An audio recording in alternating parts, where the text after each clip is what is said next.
All right. Hello. Welcome to my live. I want to talk to you about a cool few things that we've been up to. Sure, if you've been keeping up with my status updates, you've been seeing that we've been dabbling in some e-commerce, doing a little pretty well at it. It's our third weekend. We're doing some good numbers, and it's really gotten me thinking about where we're going to take our business and the beauty of internet marketing. Internet marketing never ceases to amaze me. The opportunities, how many ways there are to make money. I'm going to go over a few different that I've personally made well over six figures each.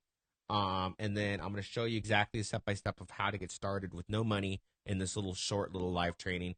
And hello, Anthony, how's it going? And then also, I'm just going to show you some of this new stuff we're experimenting with, and how we're staying relevant and staying on top of the trends and staying on top of what's working. Hello, hello, hello. So I'm writing a book right now called "Prove Your Friends and Family Wrong." How to build $1 million business in under 1 year. Hello, Eddie. And so, what do you guys think about the title of this book? Prove Your Friends and It's a working title. How to build $1 million business in under 1 year. And I kind of want to go over some of these concepts with you and some stuff I'm swirling around in my brain. And then I'm also going to show you some step by step stuff. This is just free training. This is stuff that I could charge easily. I could put this into a training. I could charge you $100. I'm just going to give it to you for free because I'm trying to do as much value weekly as humanly possible. So okay. Did I just kick you, dog? I'm sorry. Okay. So how to build $1 million businesses under 1 year. So here's the table of contents on it. Why becoming a millionaire is mandatory in modern society. So I kind of talked about that in my last live stream, which was last week. Which just the salient points on that is rising costs of healthcare, rising costs of raising children, the cost of legally defending yourself, and the rising cost of retirement. So those are the biggest reasons to that it's mandatory. Actually, being a millionaire is the new being a six figure. I don't really believe you have any real stability until you hit that millionaire mark.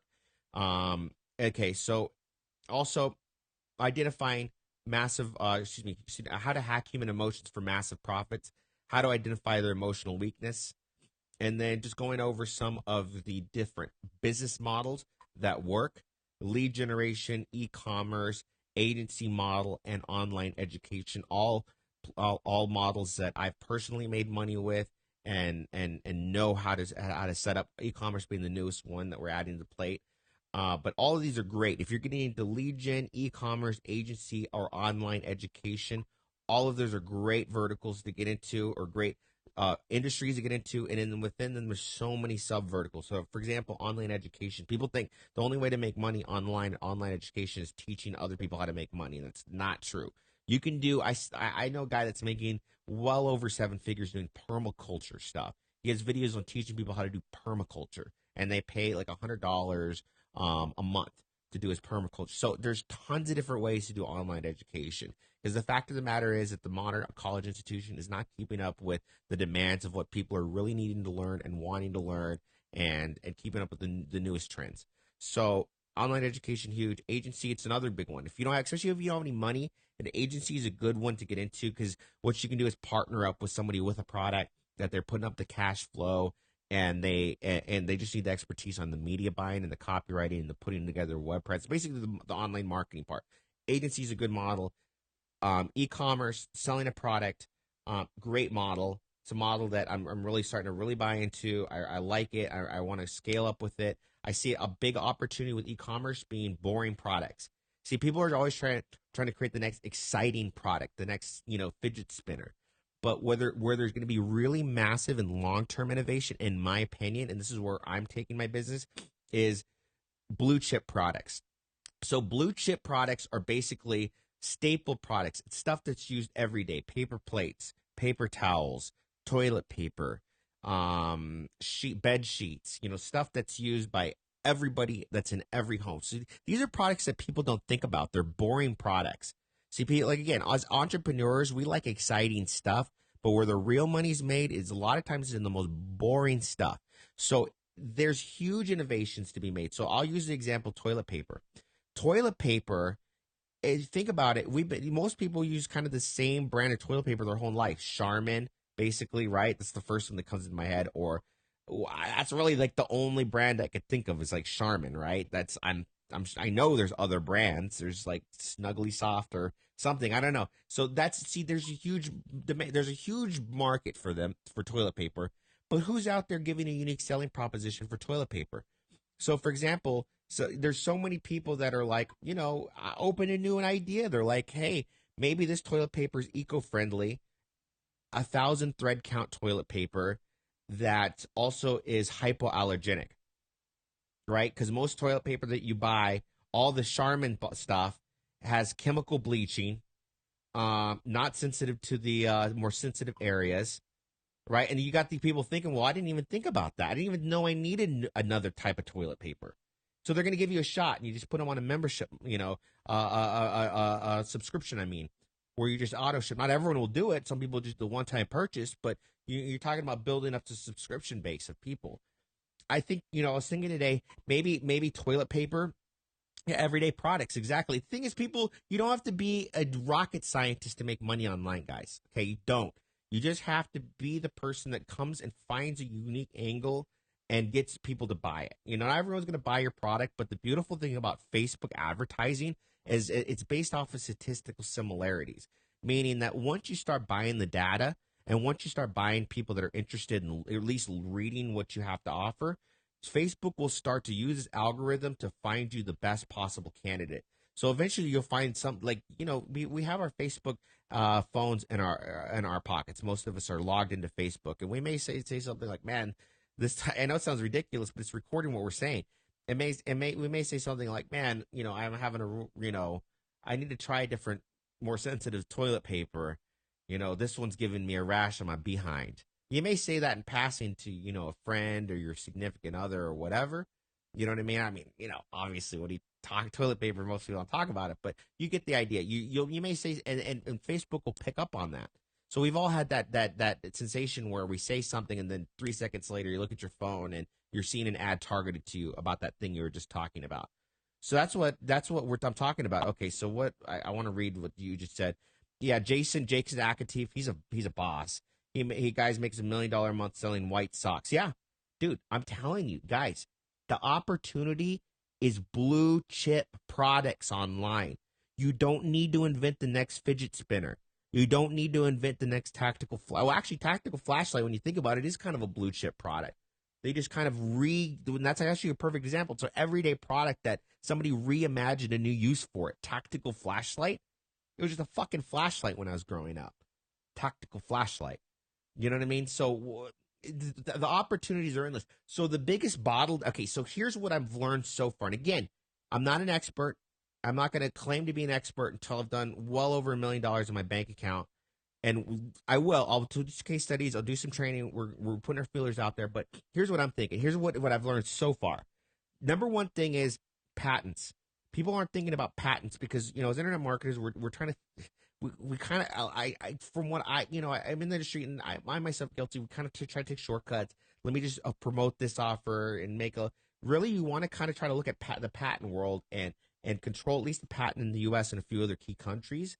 And that will help you curb. It's not going to get rid of the competitors, but it'll help you curb a lot of the competitors. The next thing is like focus on one product. A lot of people are focused on opening up shops with multiple products. I don't think that. I mean, I'm sure people get it to work, but like I wouldn't do it because I think you should just focus on one thing. Like for example, the razor product. What was that? Dollar Shave Club. Just focus on one product. It was razors. It wasn't meeting. It wasn't a store that was meeting the men's healthcare grooming needs. It was a fucking razor with 3 different razors. Okay, so really simplicity is key here. Okay, so hey Sabrina, what's up, baby? It's my girlfriend. Robert Nava made millions selling backpacks. Nothing special. I'm telling you guys, it's a new opportunity here. Do you guys want? Hello, do you guys want to be a part of this new revolution, or do you want to sit on the sidelines, fucking wait for a robot to replace you, and then say, "Oh fuck, I wish I'd gotten in back in the day"? You don't want to be that fucking guy. Right now is the opportunity. Right now is today's opportunity. I have a link to purchase my product. We're putting new case studies. You see, the thing is, there are bootlegs of my product out there, first off, that don't have all the videos. Okay, so you may be getting a portion. But the other thing is, you get training. We're doing case studies. We update that. Okay, so look, I'm flattered that people even give will go out of their way to try to bootleg my stuff, but I'm more pissed off that the people that buy it are getting the full education. They're getting old, outdated stuff. This stuff's moving quickly. Even a year ago, I was like, e-commerce seems a little too out of my, I wasn't teaching it. Things change. Things are different. So anyway, take a look. There's a limited offer. Blue chip products, man. Easy fucking products. The products that you don't think about. What's another one? I'm trying to think. The thing is, okay, so let me go back to what I've learned. So patents. The other thing is scalability, right? So you also have to think about shipping and doing all this stuff. It's so that's where the real bottleneck is, because once you can have the profitable thing, but then you got to start thinking about warehousing, because this is a physical product at this point. This isn't just generating a lead or a digital product. So that's kind of the big bottleneck. There's services out there that you just get the product made, so you have to pay for the product to get made, and then you just send it to them. The beautiful thing is these products are cheap to manufacture. You're gonna have to have a little. You're gonna have to have a little weight in the game and a little skin in the game, like. But it's a business, guys. You know what I mean? Okay, Ronnie is the. Oh, thank you, Jeffrey. Appreciate that. Yeah, everyday products, guys. Everyday products. So, okay, here's another thing I want to talk to you guys about. Here's a chapter in my book, Get Rich Globally in Your Oh, baby, come here. Get Rich Globally in Your Own Home. What does that mean? Okay, so for example, I love international. I do international shit. I like it because people are fucking lazy. People won't take the time to fucking. I'm sorry about my cursing. To get something translated. So far, let me example. So I'll show you an example. This is one of my websites, Grün Energy. Grün is German for green. NRG, like energy. Clever, right? So I don't fucking speak German, guys. I don't know what this says. This is my copy that we translated into German. I don't fucking know anything this says. But I paid a couple different dudes to translate it. We got it all translated up and simple. Boom, boom, boom, bing, bing, bing. We're in another country. And I did this all from, I did it all from my apartment, smoking a few fatties every day. So, what, I kind of wanted to kind of get, what is it? Think local, think buy, think global, buy local. I kind of want to do a play on that, which is I'm still working on it. Stay local, get rich global. So think globally, think like you're a global big corporation, but you can be agile and nimble, which is exactly the reason why we're in such a fucking competitive advantage over the big guys. For example, I was just having a conversation with one of my students this morning. So we can take risks. So for example, we can do these ad campaigns that no corporate America would ever do, because we don't have anyone that's going to fire us. If people get pissed off, so what? Nobody's going to fire me. I nix the campaign and move on to another one. It doesn't ruin my fucking life. I don't have a whole board of directors I got to have approve my creative. I don't have a boss, 6 bosses I got to, I basically, the reason why corporate America sucks is because once you get a group of average together, which, believe me, corporate America is full of fucking average people, it just becomes boring marketing. You smoke a doobie and you can come up with some cool ideas that will outsmart it'll compel the average person a lot more than any corporate crappy advertisement you see out there. Because once you have 20 people, 30 people have to put their fingers on the advertisement, it's always some bland. That's why you look at TV. Nobody wants to view commercials on TV, right? They're like, ugh, they're so boring. But if you start to look at the commercials that you see, the ads you see on online, they're hilarious. Some of the ads are more funny than the content I was trying to find, because they didn't have 1,000,003 people that they had to like get creative approved through. And they were, ooh, am I going to offend somebody? Am I going to lose my job? That's our advantage, guys. We can be more nimble and outmaneuver the big guys. Okay, so I'm gonna answer some questions. A few fatties, that's right. Whether a season of the year has helped me determine what season sickness people get and point to the flu relief. That's a good one. Yeah. No, it's, and corporate culture used to bring here's the thing. Corporate culture used to be the pinnacle of like the smartest people in the world were doing that. The smartest people in the world aren't doing it. Okay. The smartest people in the world are in internet marketing, guys. Okay. Because the smartest people in the world have realized what a trap that is. So now you have this huge knowledge drain, this huge talent drain out of corporate America that's going into internet market, starting up their own businesses. They're like, fuck this. Why am I going to make Johnson and Johnson rich when I could just set up my own fucking store and sell it and make me rich? So you have what's happening in corporate America is you're having a huge talent drain going in because there's entrepreneurship so lucrative right now. And so that gives us a competitive advantage. We're the smart ones, guys. We're the smart ones. Hello, Chantel. I don't know why you're angry, Rom. You're happy in the thing. Okay. Yeah, boring products, guys. Think boring. You don't have to be exciting. You don't have to reinvent the wheel to make a lot of money. You just have to think about it from a different angle. Um, yeah, how to exploit global markets for massive product, which is going back to most people are lazy. They're not willing to like put in the time to go enter in a new market. I was just talking to somebody today from Nigeria, and I was thinking, well, Nigeria and is a pretty stable country. You know what I mean? A lot of people are not giving Nigeria a lot of love. And I'm thinking, what products can I sell over there? What can I do? And so I'm realizing, I think they speak good English. There's not a lot of, and they love American culture. There's not a lot of things I got to tweak for that demographic over there in Nigeria. And they have money. In fact, I was talking to this guy. He called me from he was in the back of an Uber. By the way, on his cell phone, I was having a crystal clear call with the guy. Crystal clear. I mean, like as if, it was great. Not a single static or anything. This guy's in Nigeria, which shows me they have good telephony, good communication, good internet. Obviously they're on Facebook. I'm getting a lot of friend requests from people in Nigeria. That's what piqued my interest. And like, I was like, let me see what's going on. So I called the person that today that I saw that seemed to be connected to all of these Nigerian people. I did a little stalking. That's what Facebook's for. Like, what do these people do? What do their day-to-day lives look like? And I noticed, man, the average Nigerian I look like, man, they're entrepreneurs. They have like their very Western mindset. They have that, I want to build something. There's a lot that's going on in that country and building and tech and cool things. But the thing is, the average internet marketer is not thinking global. They're not thinking Nigeria. They're not thinking Dominican Republic. They're not thinking, Estonia, Belarus, Slovenia, Lithuania. I mean, there's so many countries that we can hit as marketers that are not the CPMs, meaning the cost to advertise there is a fraction of what it costs in America. And there's so much money to be made there, guys. It's crazy. Okay, so let me go back to over here, see if there's any questions. Was he a prince? I don't know who you're referring to, but we're all princes, okay?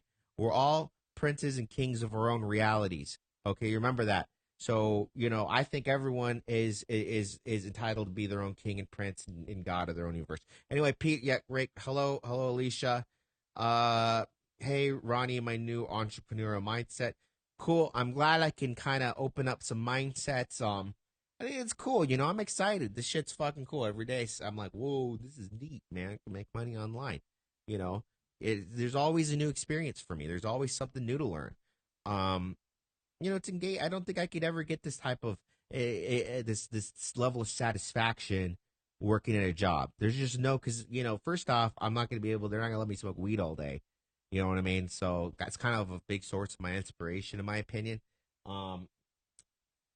So if you don't like corporate culture, you want to make big money, you come in internet marketing. Start getting in the game, guys. There's never been a better time. So I'm here to answer questions. I'm here to give value. And queens and princesses that wear pants. That's true. There's everyone. See, the beautiful thing, Chantel, about the industry we're in, it doesn't matter who you are, what you look like, what your background is, what your race is, what your sexual preference is. You could be trans, non-binary, lesbian, gay, Jewish, black, white, Asian, Nigerian. You know what? Facebook don't matter when you buy that media, baby. When you're putting that dollar and you're getting that ROI, the algorithm ain't looking at your race. It ain't looking at your skin color. It ain't looking at your sexual preference. It's looking at how good you are at performing the marketing part of the equation, right? So this is the ultimate democratization, guys. We can't be looking at the government, corporate America, or any of that noise to solve our problems. The only people who are going to solve our problems. I'm talking to look. I'm a minority male. I'm talking to people. We are us as minorities, and if you're not a minority, look, everyone has opportunity. I don't mean to play that card, but look, the point I'm trying to make is there's no excuses. Doesn't matter who you are. There's huge opportunity. You can do it. You can do it. So if you play the victim mindset, when people play the victim mindset, it doesn't help. It doesn't help society, and it doesn't help that person who says, well, it's too hard to make money in America unless you have white privilege or whatever. It's ridiculous. It's ridiculous. There's no. This is the time where no matter who you are, you're ready to be a millionaire if you fucking go for it. Just do it. Do you have a favorite part in marketing? I've been peeking at your contents throughout the past year. Once I have cash required, I'm going to give this a try. I recommend looking into the agency model. Agency model meaning finding people with a product and then partnering up being their internet marketing side of the equation. And part of the agreement is they put up the cash flow for it. So you can do this without money. You see what I'm saying? Like, I wouldn't let that sideline me.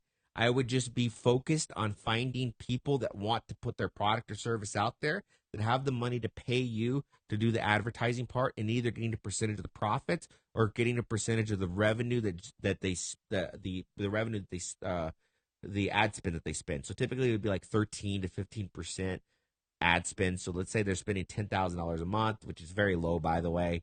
You'd be getting 1,500 a month, which isn't much, but you really want to focus on getting those clients that are spending about 100 grand a month plus. They're out there, they're everywhere, guys. You go to a conference and you'll find them. Just that's a tip. Go to a conference, you're gonna find these people with these budgets, and if you don't have any money, that's the best way to do it. So, do you have a favorite part in marketing that you like the most and makes you the most money? My favorite part of marketing is the copywriting.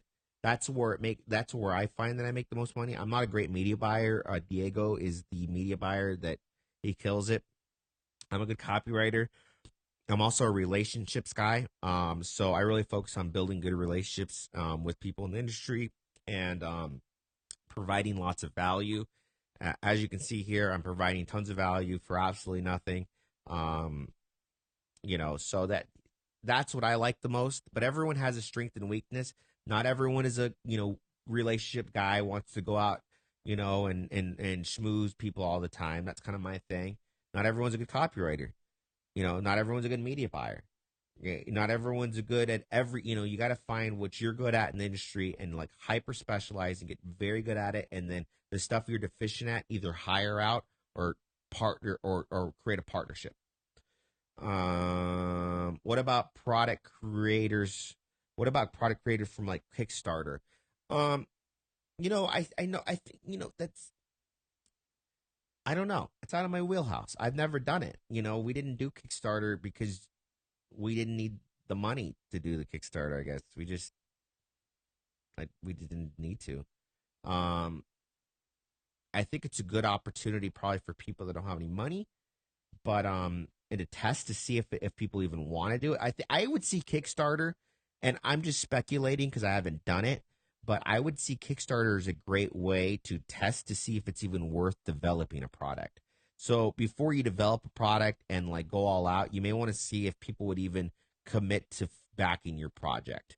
And if you set a goal and people do commit to it, then you know that you probably have a winner versus something that you just dream up and you spend a bunch of money and you hope people will buy it and then you launch it to market and nobody buys it. So I would see Kickstarter as a great way to test the idea concepts and feasibility in the marketplace. Um, a good place to find such business. Could you be more specific, Giovanni?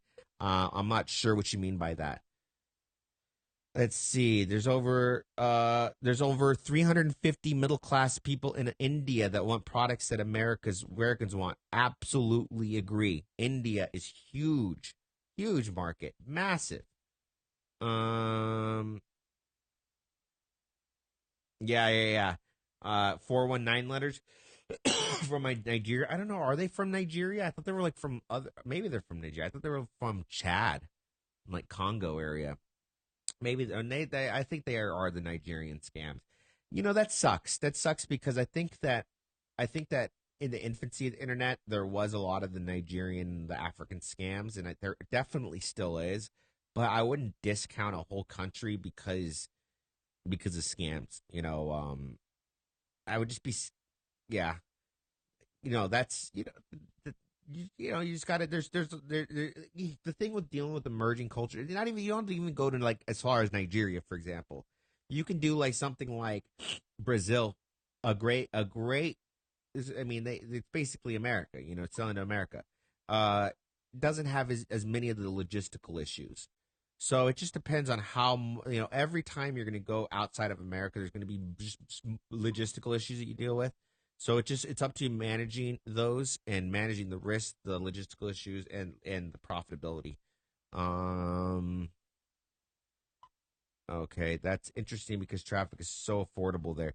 Yeah, I mean that's the beautiful part about running in other countries. The traffic is going to be a fraction of the cost because there's less competition. I mean that's the way it works, and because you're an innovative marketer and are willing to test boundaries and think globally. Remember, there's nothing that's keeping us from going global, guys, other than our own brains at this point. If it was about the agency you were referring to, businesses that offer products online, I see. Go to conferences. Go to conferences. So for example, I would find a specific thing that you really want to focus on. Um, and just kill it. Like versus like going all over the place. So for example, let's say you wanted to focus on children's toys, which is a massive, massive market. Huge, huge, huge, huge, huge. In fact, some of the biggest YouTube channels are like children's toy channels. Okay, just to give you an idea, these are the ones with the most amounts of traffic on YouTube. So, you may find okay. So even within children's toys, there's so many subcategories.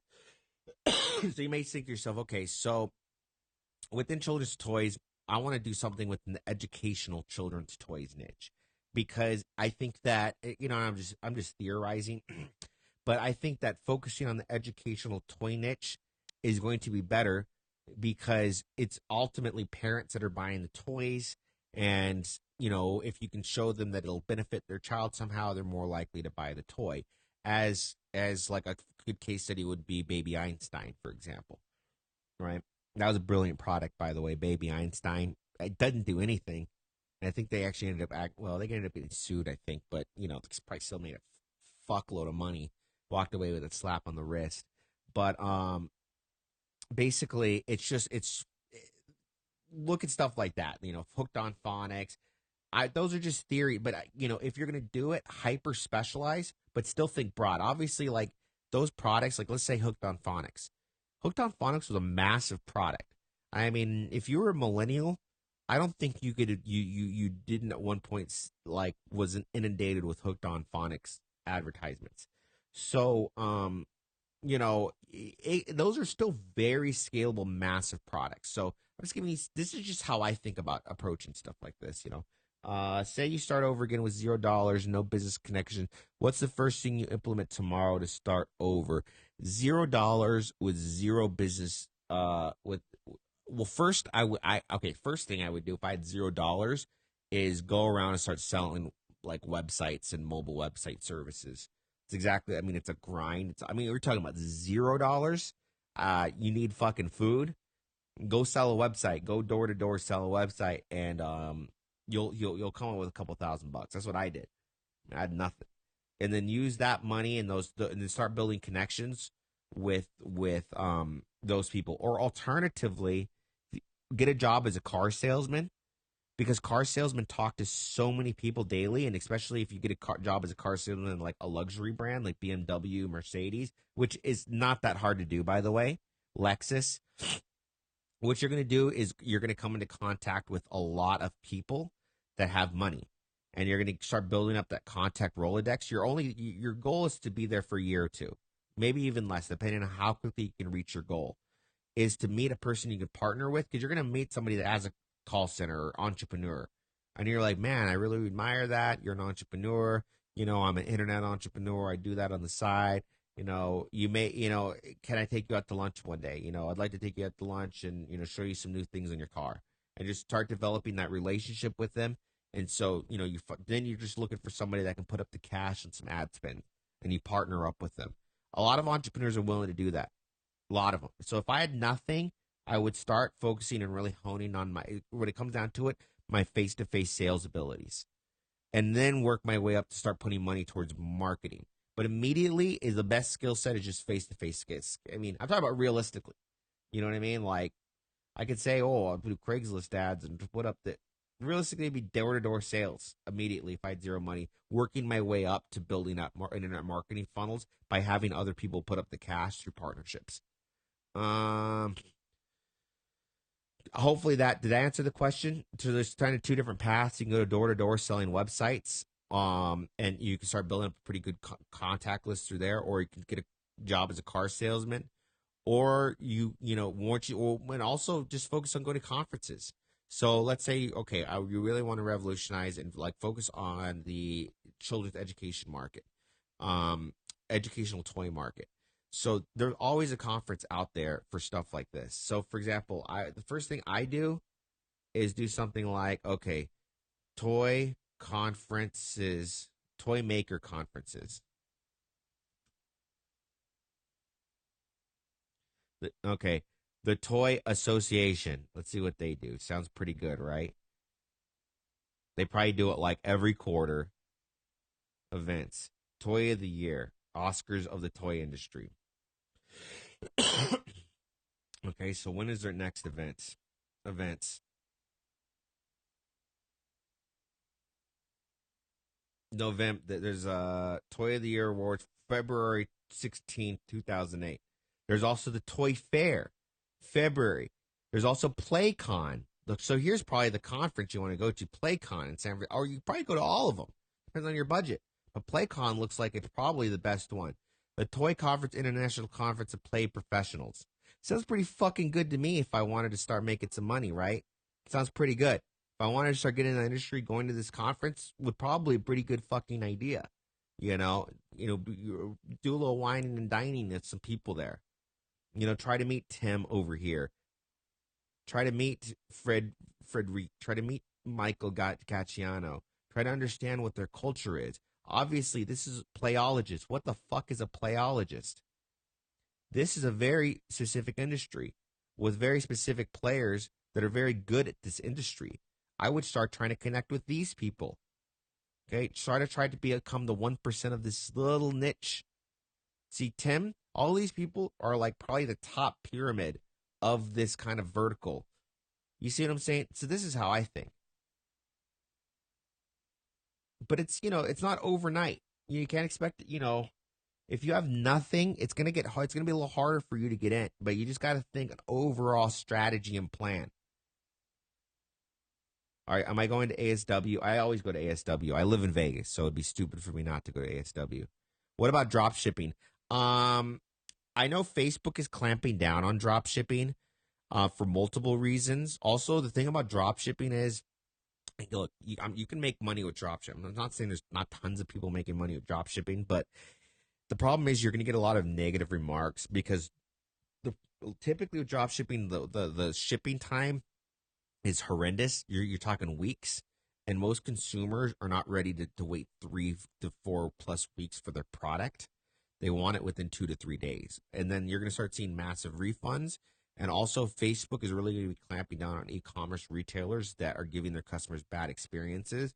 And one of the biggest bad experiences you can give them is shipping wait time. Look, I'm not doing it. I'm not saying there's not money doing it. I personally wouldn't do it because I would focus on owning the patents on it first off. You're going to own the patents on a drop shipping product. Okay. Owning some specific patent, I would really try to focus on because that gives you a lot of leverage and flexibility to scale with very low competition. Um, so I just, that to me, that seems like the shortcut way of doing stuff, as well. So I don't know. Am I going? Okay, so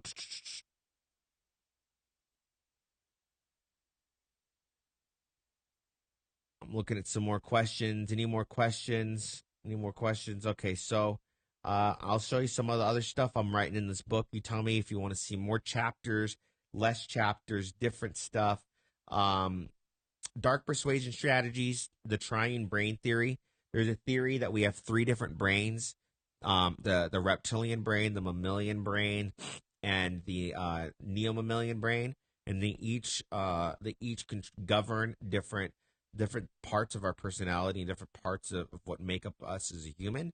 And so we really want to tap into the three different types of brain and speak to them on different levels and through different languaging.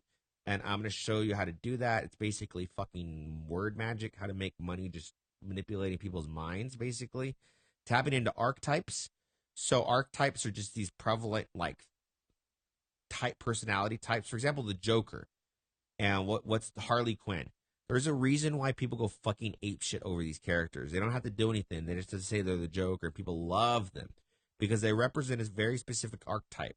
There's so many people in modern society that feel like they've lost complete control over their own lives. And so the Joker represents somebody that doesn't give a fuck and that kind of snaps and finally takes control over his own life through a way that is totally against the societal representation of what they're expected to be. Okay, so a lot of people have that very frustrated feeling inside of them. So that's why the Joker is so fucking cool to them because it represents this deep seated, like psychological, like need that they have to just like fuck it. You know what I mean? So you tap into that because people are fucking retarded. People are so fucking stupid. It's so easy to manipulate them. Okay, so hypnotic storytelling, uh, just that hypnotic storytelling. How to become the rainmaker. Don't be a farmer. So farmers are basically the people. Think of it like this: farmers are the peasants that work on the field. You don't want to be a field worker. You want to be the brain strategist. So you don't want to be the worker bee. The worker bee are the people that do the fight, that work in the offices. They're the people you hire. Okay, you want to be the guy, the rainmaker. And then also the rainmaker effect. That's a cool effect. When you're the guy that's making the company money, you basically are a demigod. How to retire as an entrepreneur. I know I spelled entrepreneur wrong. I spell it wrong every fucking time. It's weird. I'm an entrepreneur, and I swear to God, I've spelled entrepreneur correctly 3 times in my fucking life. How to not become depressed. That's something a lot of entrepreneurs don't talk about because they're good to the point. Like for me, like, and I know a lot of entrepreneurs I talk to and experience this. Like I started making so much money, like I felt like fuck, dude. Like what's next? What am I gonna do in my life? And like, um, it got real raw for me for a while. It's not something I talk about too much. I'm gonna talk about in this book, but how to be like just like continue to stay motivated when you feel like, damn, I've already accomplished what I set out to accomplish.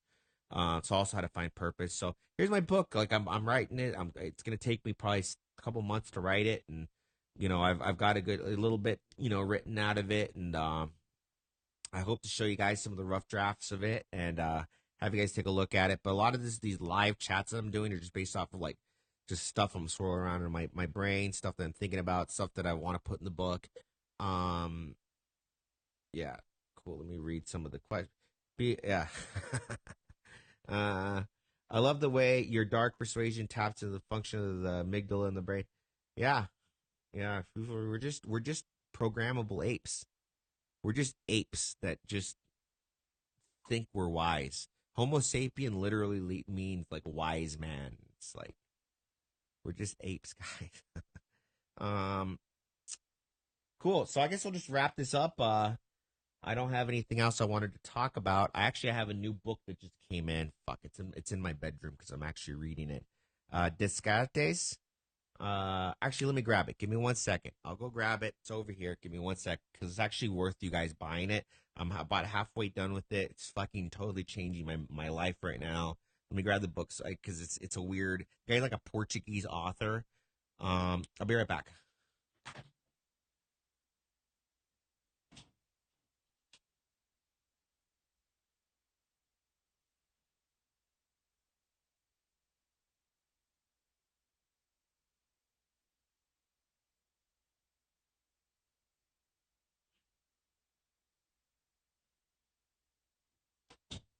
All right. So it's called Descartes' Error, Emotion, Reason, and the Human Brain. In the centuries since Descartes, and I'm sure I'm butchering that, famously proclaimed, "I think, therefore I am," Science has often overlooked emotions as a source of a person's true being. Excuse me. Even modern neuroscience has tended, until recently, to concentrate on the cognitive aspects of brain function, discarding emotions. This attitude began to change with the publication of Descartes' Error by Antonio Damasio, one of the world's leading neurologists, which is the author of this book, by the way. Challenge traditional ideas from the connectivity between emotions and rationality. In this wonderfully engaging book, Damasio takes the reader on a journey of scientific discovery through a series of case studies demonstrating what many of us have long suspected. Emotions are not a luxury, they are essential to rational thinking and to normal social behaviors. Very fucking fascinating stuff in here. Very, very fascinating stuff. One of the biggest takeaways I got from it was how much emotion has to do with decision making. In fact, us as human beings can't make a decision until we have an emotional attachment first. So that basically, me reading this book totally it totally gave me so much validity to the stuff I've been teaching and doing, which I already know works because it's just I see it work every day of my life. But this book really like adds the case studies and the scientific research and the fucking overall just fills in a lot of the stuff that I was even like thinking and questioning. So anyway, very good book. Definitely gonna be one of my top 10 books. Not done reading it, but it already pretty much is. Damasio is my favorite scientific writer. Yeah, he's a good guy. What's the name of the book? Descartes' Error, Emotions, Reason, and the Human Brain by Antonio Damasio. So if you can see that, Antonio Damasio. Yeah. So I guess I'll wrap it up. Do you guys have any other questions? Oh, one more book to read. If you want to get into the triune brain theory and how to tap into the reptilian brain, would be actually by Dr. Carl Sagan, as many of you guys would know from the very engaging what was it that he did? Anyway, Carl Sagan. You guys know who Carl Sagan is. Dragons of Eden. Dr. Carl Sagan takes us on a reading adventure, offering his vivid and startling insight into the brain of man and beast, the origin of human intelligence, the function of our most haunting legends, and their amazing links to recent discovery. Very good book, very very good one. But it's a little heavy, but good read if you want to tap into some real reptilian shit in our brain. Cool. So anyway, gonna end this live. I want to encourage you to join and take advantage of the offer, the promotion we're running. We have new training, upcoming live trainings. We're adding new stuff to School Head Knowledge. We have a special rate for you if you click right now. Don't wait. Don't be a sideline. Don't wait for your success. Get educated. Get going. Get started. Let's start making some money. The only person that is going to change your life is you. And I'm going to tell you something. Life is way too fucking short to get rich slow. Take it easy.